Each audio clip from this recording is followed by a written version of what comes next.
Bonjour à tous, aujourd'hui nous allons créer un événement que vous allez partager avec d'autres personnes. Ça vous permettra d'inviter des personnes directement en visioconférence, soit pour des apéros, etc. Donc pour cela, je vous ai déjà présenté l'agenda, je vous ai présenté quand vous avez un événement pour comment participer à la visioconférence quand vous êtes invité. Maintenant, c'est vous qui allez lancer les invitations. Donc pour cela, je vais faire créer avec le plus ici. Vous allez ajouter un titre, petite entrevue par exemple, voilà. On va la fixer l'heure, par exemple le jour, donc on va mettre par exemple le vendredi 13. Je vais mettre par exemple en soirée, 20h par exemple, voilà. Automatiquement il met 20h30, mais vous pouvez rajouter une heure, il n'y a pas de souci. Une seule fois. Vous pouvez très bien dire que c'est toutes les semaines que vous le faites, mais soyez sûr, si c'est juste pour discuter dans la famille, peut-être que c'est peut-être pas opportun de le faire, ou alors vous l'avez décidé préalablement avec la personne. Là, vous allez ajouter des invités. Alors, n'oubliez pas que la personne doit avoir une adresse Gmail, donc un compte Google. Pour ça, je vais prendre l'autre adresse de l'EPN. Voilà. Voilà. Et il y aura cette possibilité de participer à Google Meet. Vous n'y faites rien pour le moment. La personne aura cet accès. Ajouter un lieu ici, il n'y a pas lieu puisque ça sera en visioconférence. On peut ajouter une petite description, juste pour le plaisir de se retrouver par exemple. Voilà. Et vous pouvez très bien rajouter une pièce jointe. Ça, n'ayez crainte pour le moment, en étant débutant, c'est un peu compliqué. Mais si vous voulez ajouter une photo ou quoi, mais faites attention. Une petite recette ou peu importe, il y a cette possibilité-là. Et puis vous avez des petites mises en forme qui vous peuvent le permettre. Je vais faire enregistrer et vous voyez automatiquement, il va envoyer un mail d'invitation à la personne, à l'invité. Je peux très bien faire envoyer, donc cette personne recevra dans sa boîte mail une invitation qu'elle pourra accepter ou refuser. Maintenant, vous voyez, j'en ai fait deux, puisque en fait, c'est assez bizarre, chaque fois, il me remet... Ah oui, parce que j'ai créé voilà, puisque je l'avais désactivé, mais en fait, comme je l'ai créé pour vous refaire une deuxième vidéo, vous voyez, j'en ai deux. Celle qu'on vient de faire ici, elle est là. Donc si je veux supprimer la précédente, je vais ici, je fais supprimer. Et je peux très bien envoyer si je veux prévenir la personne. Ici, je ne vais pas faire ne pas envoyer puisque c'est à moi directement. Si je veux modifier, par exemple, l'heure, je prends mon crayon et là, je vais mettre, par exemple, plutôt 21h. Voilà, 21h30. Et je vais faire enregistrer et j'aurai toujours la possibilité d'envoyer à la personne qui pourra à nouveau accepter, refuser, etc.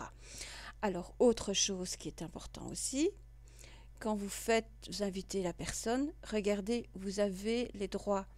Vous donnez des droits à cette personne.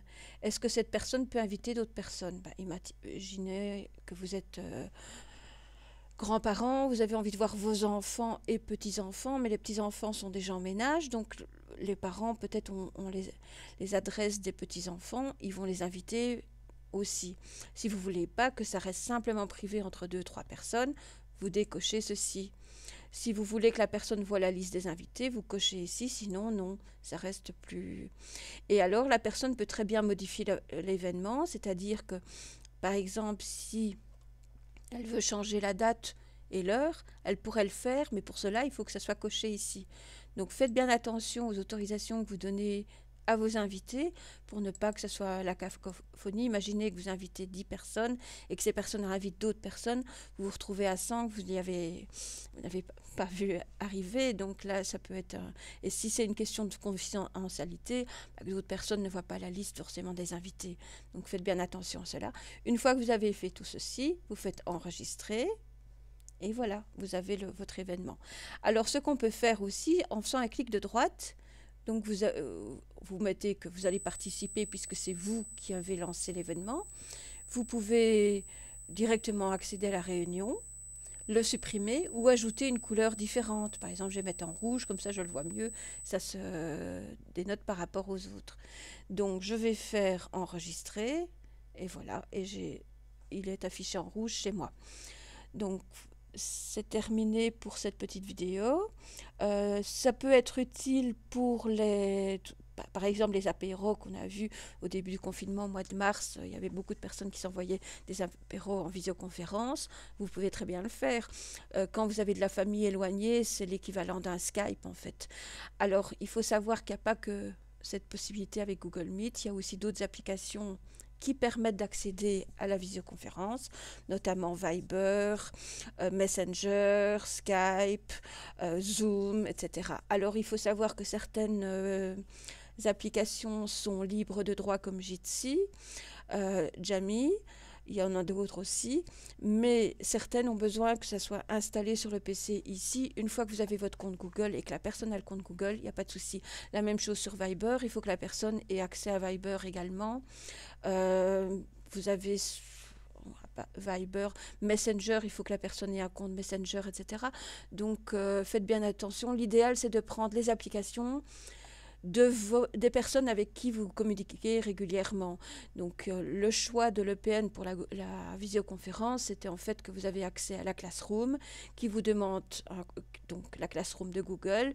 Vous avez besoin d'un compte Google, donc vous avez tous forcément un compte Google. C'est pour ça qu'on a pris par définition cette visioconférence et cet agenda partagé. Je vous remercie de votre attention et à la prochaine vidéo. À bientôt.